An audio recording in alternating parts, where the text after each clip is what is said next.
So we're at Wagtail again. We're inside the greenhouse. What we've got here is we've put down some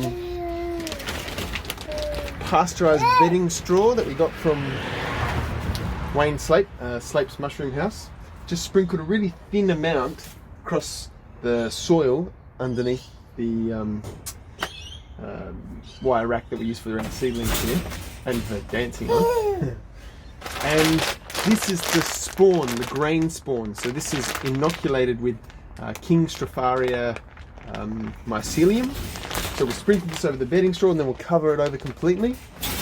And this will inoculate that straw, and then the mycelium will get into the soil, and hopefully in spring or when it starts getting a bit warmer, we'll actually get some mushrooms fruiting. In the meantime, it's just nice to have some mulch underneath the garden, or the potting bench here, and just use up some of the moisture that we don't. I don't know what that was. That we don't, that gets wasted otherwise when when the seedlings here get watered. The water just drips away and doesn't really do anything. So it's just nice to be able to mushrooms. Use it. Sprinkle, sprinkle.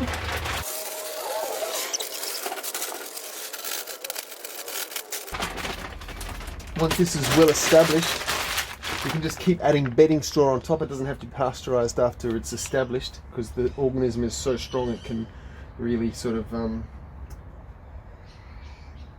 overtake anything else that's growing in the straw going on top. And then we can just keep feeding it and perpetually have edible mushrooms growing here. So really looking forward to that.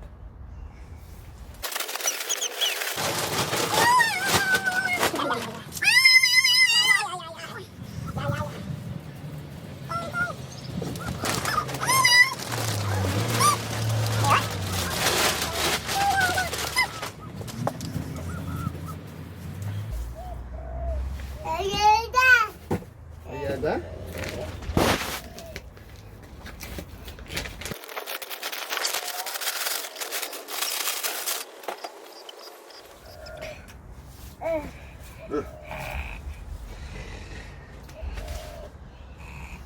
Done.